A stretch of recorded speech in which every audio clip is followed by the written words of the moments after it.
6. Éphésiens chapitre 6, le verset 12. La Bible déclare, car nous n'avons pas à lutter contre la chair et le sang, mais contre les dominations, contre les autorités, contre le prince de ce monde, les ténèbres, contre les esprits méchants dans les lieux célestes. Donc la Bible nous explique bien que nous n'avons pas à lutter contre la chair, ni contre le sang, car notre combat ce n'est pas la chair, ce n'est pas dans le sang, mais c'est dans l'esprit. Donc, dans le domaine de l'ennemi, il y a beaucoup de types des esprits méchants, des esprits démoniaques. Ce qui est marqué ici, la domination, nous avons lutté contre la domination des ténèbres, ceux qui cherchent à dominer la vie des personnes, la vie des gens, contre les autorités, ceux qui cherchent à contrôler ou à diriger, à imposer leur système de la vie des enfants de Dieu, spirituellement, contre les princes de ces mondes de ténèbres, les esprits qui cherchent à régner à travers des êtres humains, les esprits qui cherchent à fonctionner ou à gouverner beaucoup de systèmes dans ce monde par tout ce qui est démoniaque, et les esprits méchants de l'Est céleste. Les esprits méchants de l'Est céleste sont les esprits qui combattent l'œuvre de Dieu. Mais en tant qu'enfant de Dieu, j'aimerais d'abord dire une chose. Si tu es chrétien, tu dois savoir que non, l'esprit mauvais ou le diable ne peut rien contre toi. Parce qu'il me déclare, tu as en toi l'esprit de Jésus-Christ, le Saint-Esprit. Donc quand tu as en toi l'esprit de Jésus-Christ, donc l'ennemi ne peut rien contre toi. Donc, je vais essayer de dire ceci.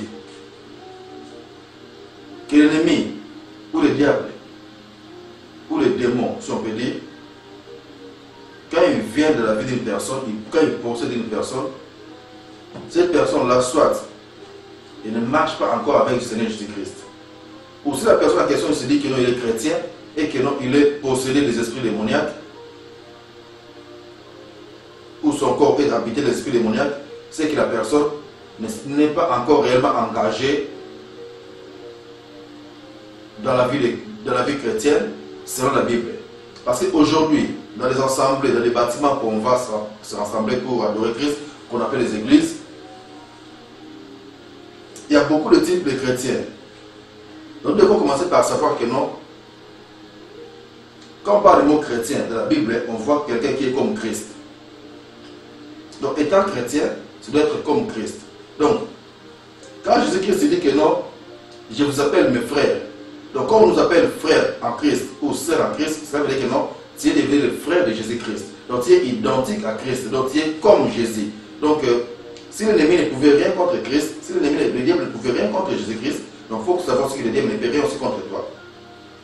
Si le démon ne pouvait pas habiter dans le corps de Jésus-Christ, donc le démon ne peut pas non plus habiter dans ton corps.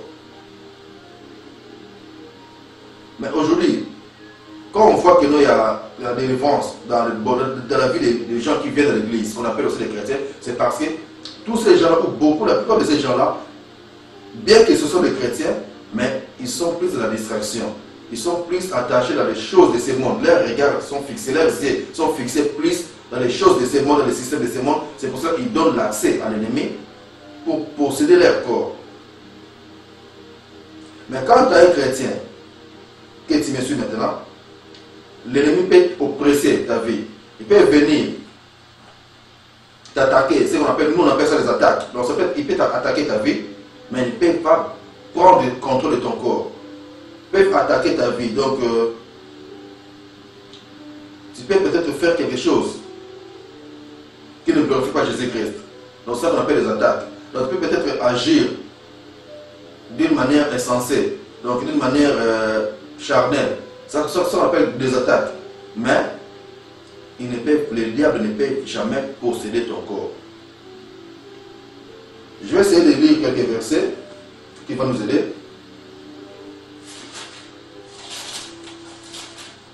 Je prends de 2 Corinthiens chapitre 5.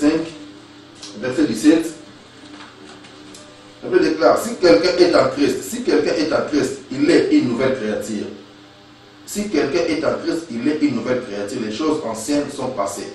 Voici, toutes choses sont devenues nouvelles. Ça veut dire que non, si tu es devenu chrétien, si tu es en Christ, donc la vie que tu avais de tes parents, ce n'est plus la vie que tu as maintenant. Les choses anciennes sont passées. Tu as maintenant la vie de Jésus-Christ. Tu as en toi l'esprit de Christ et Jésus, donc tu fonctionnes avec Christ. Donc le diable ne peut rien contre toi, l'ennemi n'a pas d'accès dans ta vie. Donc si l'ennemi prend le contrôle de la vie d'une personne, c'est que cette personne-là n'a pas encore embrassé réellement Christ dans sa vie. Car il est écrit dans la Bible que non, si les Fils t'a franchi, tu seras réellement libre. Donc si réellement Christ commence à prendre contrôle de ta vie, les Saint-Esprit commencent à prendre contrôle de tout ton être, corps, âme et esprit, et de tes pensées aussi. Quand on devrait avoir dans nous la pensée de Christ, quand l'esprit de Jésus commence à prendre contrôle de tes pensées, donc tu es réellement libre. Alors, ce qui nous dérange, nous qui sommes appelés à libérer les gens possédés, à détruire les œuvres des ténèbres, à chasser les démons dans le corps des enfants de Dieu. Quand on fait ce ministère, c'est parce que nous savons que non, les personnes en question, ils n'ont pas encore vraiment donné toute leur vie à Christ. Donc ils sont ce qu'on appelle un pied dedans, un pied dehors. Donc ils sont, aujourd'hui ils fonctionnent selon la parole, demain ils font ce qu'ils veulent dans le monde. Donc les choses mondaines, les choses charnelles. Mais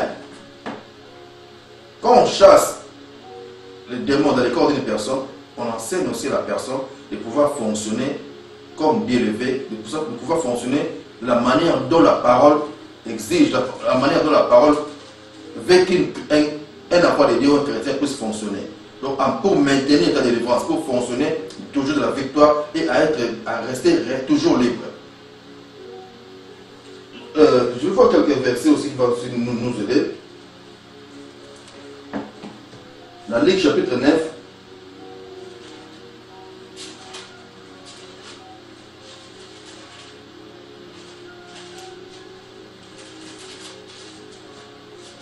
Luc chapitre 9, verset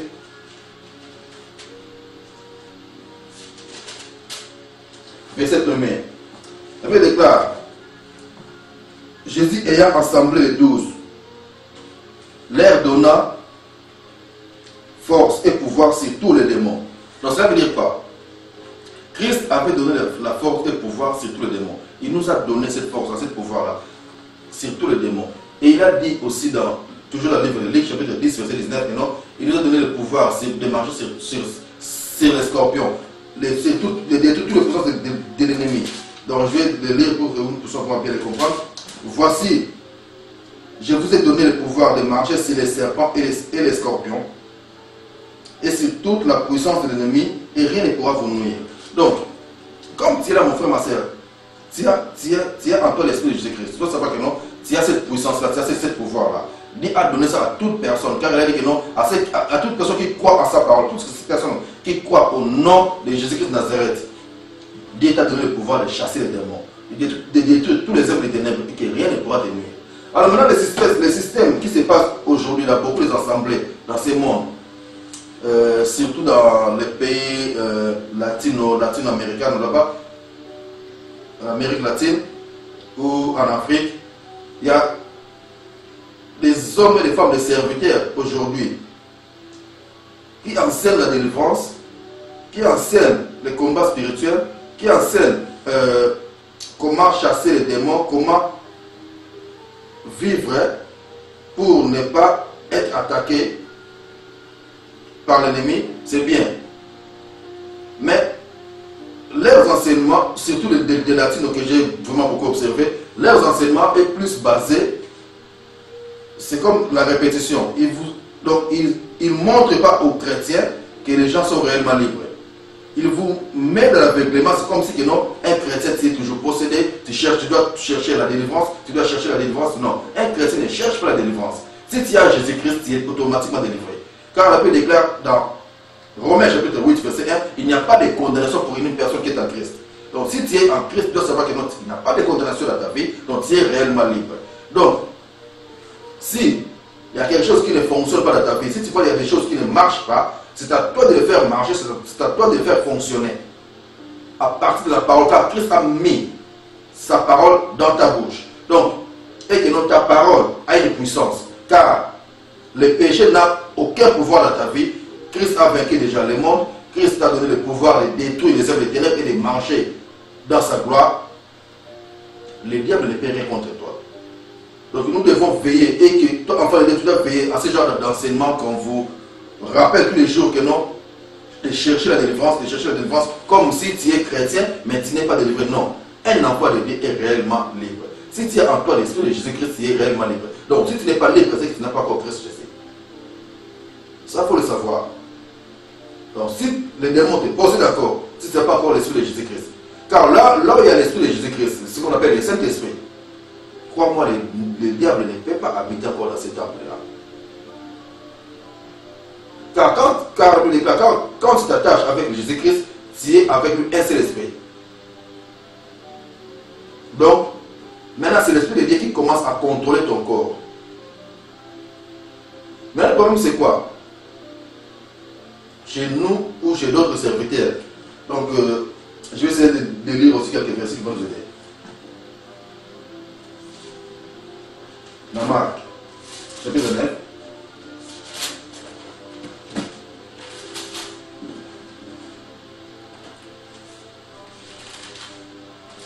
Marc chapitre 9. Je commence à partir du verset 17 et puis je descends. Un homme de la foule lui répondit à Jésus-Christ, Maître, j'ai amené auprès de toi mon fils qui est possédé d'un esprit muet. En quelque lieu qu'il le saisisse, il le jette par terre, l'enfant écume, grince ses dents et devient tout raide. Je prie tes disciples de chasser l'esprit et ils n'ont pas pu le chasser. Donc un homme a amené son enfant chez les disciples de Jésus-Christ pour que ces disciples puissent délivrer cet enfant-là. Ils n'ont pas pu délivrer ces disciples-là. Alors le problème c'est quoi? C'est ce qui se passe dans beaucoup de serviteurs. Ils vont vous enseigner la délivrance, de combattre l'ennemi, mais n'arrivent pas à chasser l'ennemi. Pourquoi ils n'arrivent pas à chasser l'ennemi? Parce que les gens sont focalisés, ou leurs yeux sont fixés sur les choses de ce monde et ils donnent l'importance à l'ennemi. C'est comme si beaucoup de serviteurs donnent l'importance au diable. Or, ils oublient que non, Christ nous a donné le pouvoir sur tous les démons. Donc, peu importe la catégorie des démons, peu importe la classe des démons, sa puissance est nulle devant toi qui es chrétien. Tu dois le croire aujourd'hui. Et tu dois commencer à l'accepter aujourd'hui que l'ennemi ne peut rien dans ta vie. Donc, si les disciples ici en question n'ont pas pu chasser l'esprit muet qui était chez l'enfant de cet homme, c'est parce que ses frères, ils étaient dans la distraction. Malgré qu'ils fonctionnaient avec Jésus-Christ. Parce que même déclare qu'à un moment donné, ces gens commençaient même à chercher les grades ou les titres qui disent à Christ, quand tu seras dans ta gloire, mets-moi à ton côté et mets aussi mon frère à ton côté. Ils ont envoyé leurs parents pour parler à Christ. C'est comme si ils cherchaient une position devant Christ. Et c'est ça la distraction en question. Donc beaucoup de gens, ils travaillent pour Christ, mais ils voient un autre intérêt. Donc ils voient augmenter le service qu'il faut faire. Et comme ces serviteurs n'ont pas pu délivrer cet enfant, Jésus-Christ a fait ça de lui-même. Et après, si vous continuez à lire toujours dans le chapitre 9 et vous descendez dans le verset 19, Christ a dit, race incrédule, il a bien dit à ses serviteurs, race incrédule, jusqu'à quand serai-je avec vous? Jusqu'à quand vous supporterai-je? Amenez-le-moi. On lui amena l'enfant. Donc c'est là que notre Christ a délivré maintenant l'enfant en question. Ça veut dire quoi? Quant à Jésus-Christ, il savait que non, il avait mis dans la vie de ses serviteurs aussi, l'esprit qui était en lui a été transmis aussi dans la vie de ses serviteurs. Car il avait une va souffler dans leur vie. Pour que ces gens puissent aussi obtenir, recevoir l'esprit qui travaillait en lui. Et à travers les enseignements aussi, il leur montrait comment devait fonctionner. Il les a aussi donné le pouvoir que lui il avait. Tout pouvoir m'a été donné, je vous ai donné. Je vous ai donné le pouvoir de détruire toutes les œuvres des ténèbres Donc, il savait que non, ces gens aussi, ils ont la capacité de commencer à fonctionner, à opérer des miracles, à opérer des grandes choses et à délivrer les gens comme moi je le faisais. Donc, et c'est ça aussi la mission qui nous est donnée dans le livre d'Éphésiens, chapitre 4, verset 13.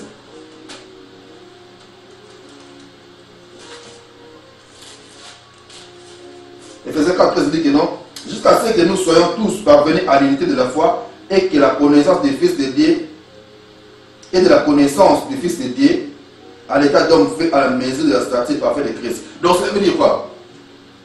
La mission que Christ nous a confiée, nous ses serviteurs, toi qui me suis en tant qu'enfant de Dieu, et que nous devons tous arriver à fonctionner comme Christ l'a fonctionné, à opérer comme Christ opérait.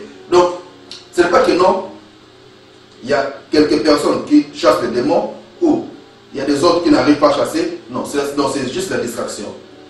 Car si tu crois à son nom, au nom de Jésus-Christ, à sa parole, tu as cette puissance-là, ce pouvoir-là, de chasser des démons et de détruire toutes les œuvres des ténèbres. Ce n'est pas commencer à chercher qui peut chasser, ou il y a un frère qui chasse les démons, il y a un frère qui a ce ministère. Non. Si tu crois, tu peux le faire. Si tu crois, tu as ce pouvoir-là de chasser et de détruire les œuvres des ténèbres. Donc, alors, si quelqu'un n'arrive pas à le faire, c'est juste parce que la personne est encore de la distraction. Et pour quitter cette distraction-là, c'est pour ça que Jésus-Christ a rappelé à ses disciples toujours dans Marc 9, verset 29, il a dit que cette espèce-là ne peut que sortir par la prière. Ne peut que sortir par la prière. Donc par la prière et par le jeûne aussi. En parlant de prière et de jeûne, donc aujourd'hui on commence à voir que non, dans beaucoup des assemblées où il y a des enfants de Dieu, vous allez constater que non, selon Christ, c'est nous, en tant que ses disciples, en tant que ses serviteurs, nous devons commencer à prier et jeûner pour manifester sa gloire dans ce monde, pour que sa puissance puisse se manifester à travers nous, les chrétiens, afin de toucher le monde. Car la Bible déclare que non, la création ou le monde attend avec un ardent désir la manifestation des fils de Dieu. Donc les gens de ce monde attendent que toi tu te manifestes, que la gloire de Dieu puisse se manifester à travers toi, à travers tes mains, à travers ta bouche, à travers tes œuvres. Donc, et pour que toi tu puisses te manifester, c'est par la prière, c'est par le jeûne. Pour que tu puisses commencer maintenant à rester dans la fréquence de cette gloire, de cette puissance du Saint-Esprit, il faut que tu sois quelqu'un de prière, quelqu'un de jeûne, que tu puisses commencer à jeûner beaucoup et à prier beaucoup. Ce n'est pas que non, en tant que serviteur de Dieu, commencer à envoyer quelqu'un qui est malade, de jeûner, afin de passer de la délivrance. Non, ce n'est pas ça. Ce n'est pas ça, mon frère. Donc, une personne qui a des problèmes, une personne qui est tourmentée, tu ne peux pas encore commencer à l'envoyer à jeûner. Donc Jésus-Christ, quand il parlait ici que non, cette espèce ou cette sorte de démon ne peut que sortir par la prière ou le jeûne. Donc il montrait à ses serviteurs qu'il faut jeûner, qu'il faut prier. Ce n'est pas envoyer un malade d'aller jeûner, d'aller prier, non. Et c'est pour ça que vous voyez aujourd'hui beaucoup dans les pays africains, il y a des gens qui commencent à mourir dans les assemblées et on vous qualifie des sorciers, on vous qualifie de toutes sortes de noms bizarres. Et vous ne faites plus honneur au nom de Jésus-Christ. Au nom de Jésus-Christ, pourquoi? Parce que quelqu'un vient dans l'église pour trouver la solution. Nous sommes comme un hôpital spirituel pour donner la victoire, pour donner la guérison aux gens, aux personnes qui ont des besoins, aux personnes qui sont malades.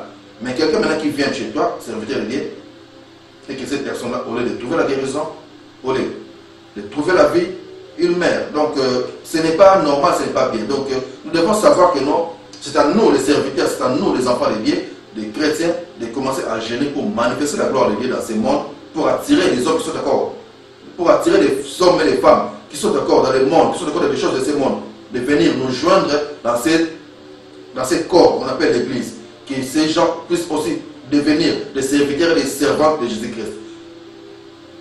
Si vous regardez bien le livre de Daniel, chapitre 10, chapitre 9, chapitre 10, vous allez voir que non, quand Daniel avait vu dans les livres ce qui était écrit, ce qu'il avait prononcé à travers la bouche de Jérémie, le Bible déclare que Daniel avait tourné sa face pour commencer à prier, à invoquer Dieu, à implorer Dieu, la miséricorde de Dieu, la grâce de Dieu, à travers les jeûnes et les prières. Donc il n'a pas demandé aux autres personnes de prier avec lui, de jeûner avec lui. Non, il a fait ça lui-même parce qu'il reconnaît que non, c'est lui que Dieu a appelé, c'est lui que Dieu a choisi pour cette œuvre-là. Donc il a prié, il a invoqué. Et dans le chapitre 10, la Bible nous explique que non, il a passé 21 jours en jeûne. Mais ces jeûnes-là que Daniel avait fait, la Bible déclare que non, il mangeait aucun mets délicat. Ça veut dire quoi? Il mangeait, il buvait, mais pas des choses qu'il a l'habitude de manger tous les jours ou ce qu'il a l'habitude de boire tous les jours. Donc c'est comme si non, il a juste changé son régime alimentaire. Mais vous allez voir aujourd'hui, vous envoyez les gens, quelqu'un qui est malade, vous lui dire d'aller faire passer une semaine sans manger, sans boire, vous l'envoyez quelqu'un à la mort. Peuple de Dieu, toi qui me suis maintenant partout où tu es, je veux que tu puisses vraiment comprendre la parole de Dieu et savoir que non, les démons ne peuvent rien contre toi. C'est en toi l'esprit de Jésus-Christ. Si tu es en Christ, il y a une nouvelle créature, donc les choses anciennes sont passées. Donc il n'y a pas de condamnation pour toi qui es en Christ. Donc tu es réellement libre. Tu es réellement libre et que l'ennemi n'a aucun pouvoir dans ta vie. C'est toi qui as l'autorité, c'est toi qui as la parole de chasser et de détruire tous les œuvres des ténèbres. Car l'esprit de Jésus-Christ habite en toi. Que la gloire qui accompagne notre Seigneur Jésus-Christ puisse t'accompagner. Que la gloire de notre Seigneur Jésus-Christ, sa victoire, son Saint-Nom, sa parole soit un avec toi. Et je suis toujours dans la joie car nous sommes de la victoire. Donc,